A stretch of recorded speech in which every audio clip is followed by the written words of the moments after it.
Okay, Sure. Speed City fans, I am delighted to welcome back on the show Cooper MacNeil, who is literally tearing up the courses around America, as he has been doing for the last couple of years. But this was a special one.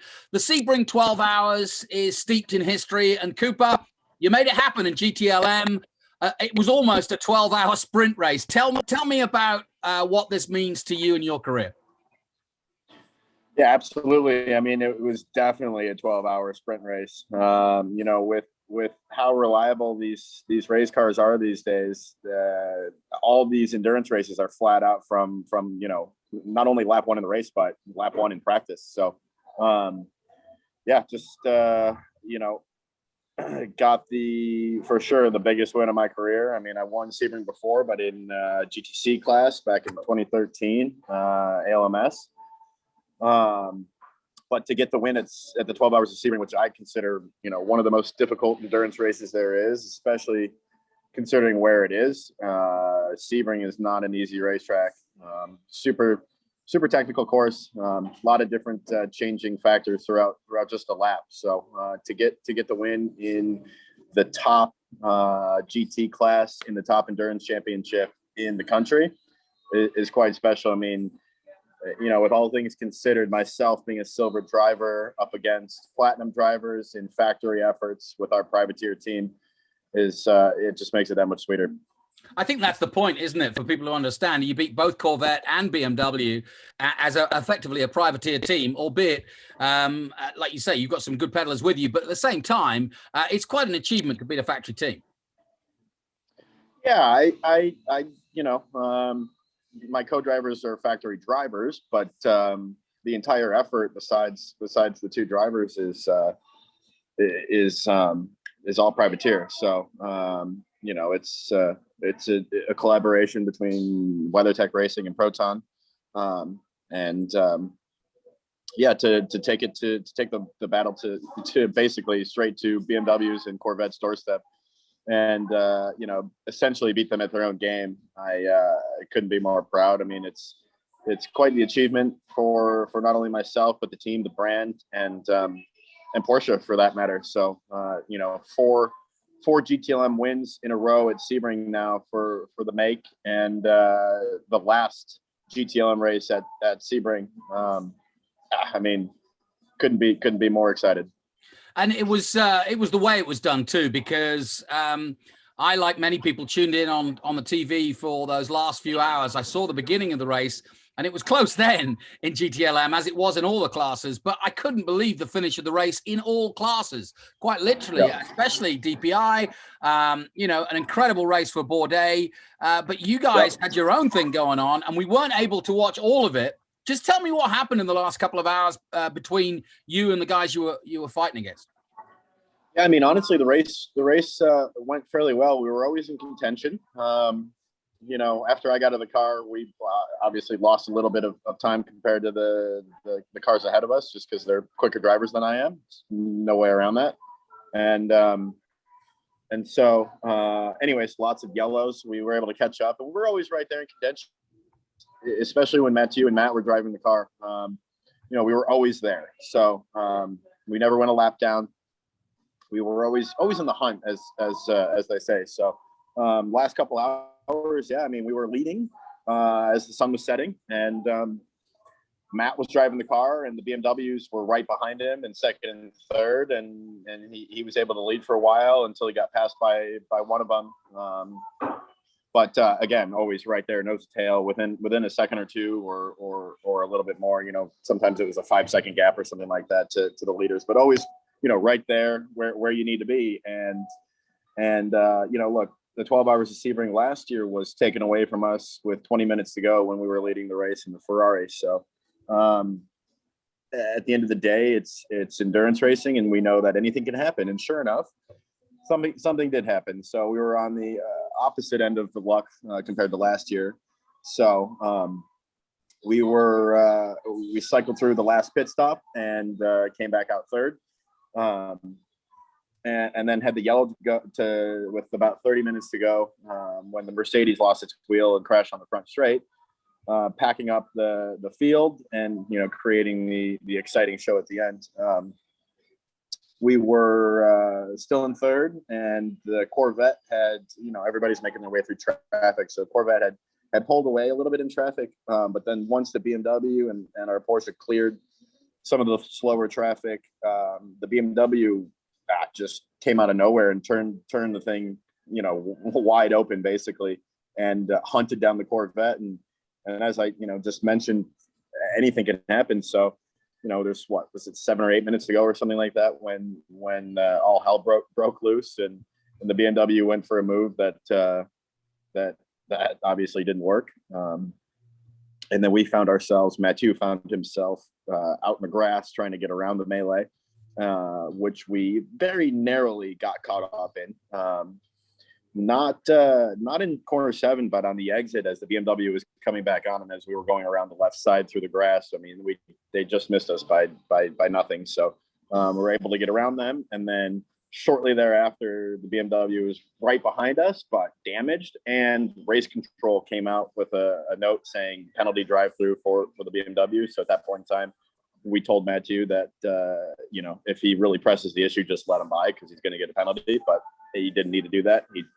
He's super quick, so was able to keep in front of that car, and was able to take the checkered flag for the win. Yeah, my heart always goes into my mouth when you go onto the grass. I mean, we saw it at Daytona with NASCAR, because you just don't know what's out there. And it's not like in practice you're going to go, oh, I'll tiptoe across the grass, see how wet it is. I mean, it really is a vault into the unknown. And so you really have to have your wits about you. Well, it is. Not only if it's wet or dry, which luckily we had a dry race, so it wasn't wet. However, as we saw in one of the support races, the Carrera Cup race, one of the Porsches went wide through the grass on the exit of turn 1 and found himself airborne, almost flipping over because of the terrain that was out there. as you might call it. Oh yeah, you're absolutely right. You never know what you're going to find in the grass, and luckily time in the race at the very end. And I'm just, everything's running through my mind. Are we going to get a puncture?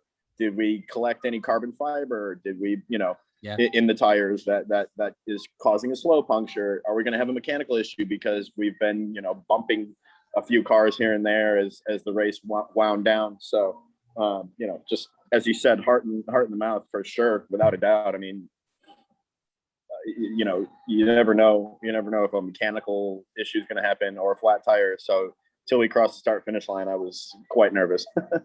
And the irony is, you're second overall now, and while Porsche aren't a factory entry, it may not make any difference because you're taking it to them. How do you feel about the season ahead?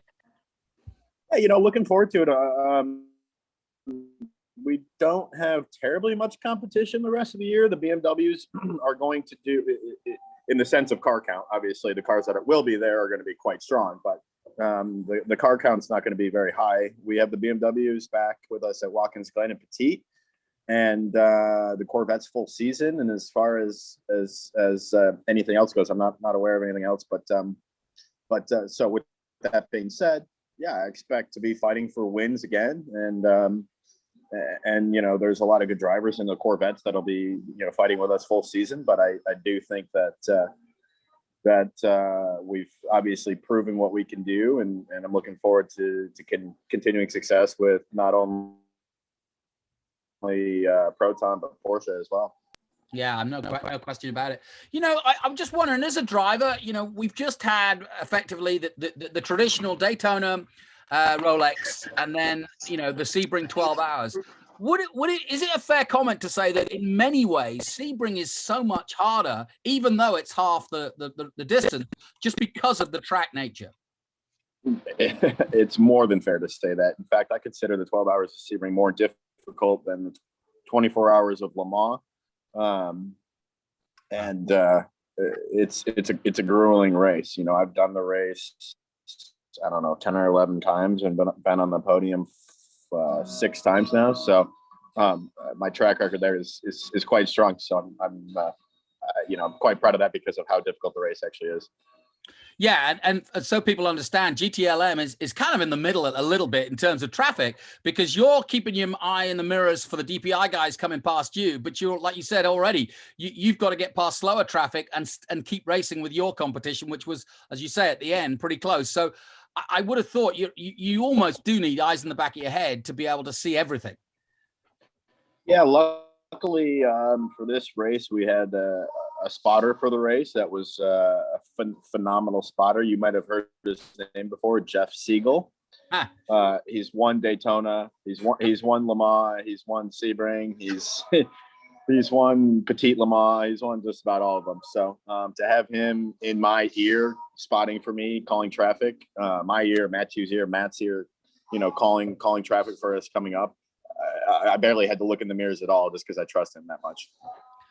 Well, it was a great weekend. I watched it all and was enthralled, and I don't know, but there's something going on. There's something in the water at WeatherTech or at IMSA, because IMSA's always been good, but it just seems like with the controversy with Pippo and Bourdais with no wings, and the depth of field with people coming to it from different other forms of motorsport. Am I wrong in saying that this is as strong as IMSA's ever been? No, I completely agree. And honestly, the TV ratings and the hits on social media and the views on videos, et cetera, speak for themselves. So I really do think it's, one of the strongest times, the golden era of IMSA. And we're happy to be at the forefront of it with our brand and leading the charge and showcasing to the endurance. Final comment on the track itself. I saw on your website that there's the pavers and the no pavers. Some people are saying, oh, it should really be repaved because it's too bumpy. And then you get someone like Tom Christensen saying, what's your take on that? Never. The place has so much character due to the track surface, and repaving it would be an absolute tragedy. Well, Cooper, we've been watching you all along, and it's great that you keep coming on Speed City and keeping us up to date. What's the plan for you and the team between now and the next race? Yeah, thanks for having me on. Always happy to be a part of the program. Next up for us is Watkins Glen, not until June. And I have Ferrari Challenge as well. But I was looking at the WEC schedule to see if I can get some more seat time in the RSR, since I've only done 2 races in the RSR in my entire life. So getting some more seat time in that car might be beneficial to help me in IMSA, and I might do some races overseas. That is to be determined, but that's what I'm looking at right now. Wow. Well, listen, we'll all be following it. Thanks for talking to us again. Congratulations on the team and your win at Sebring, a really special one. And let's hope Watkins Glen turns out the same. Yes, sir. Thank you. Thanks for having me. Appreciate it.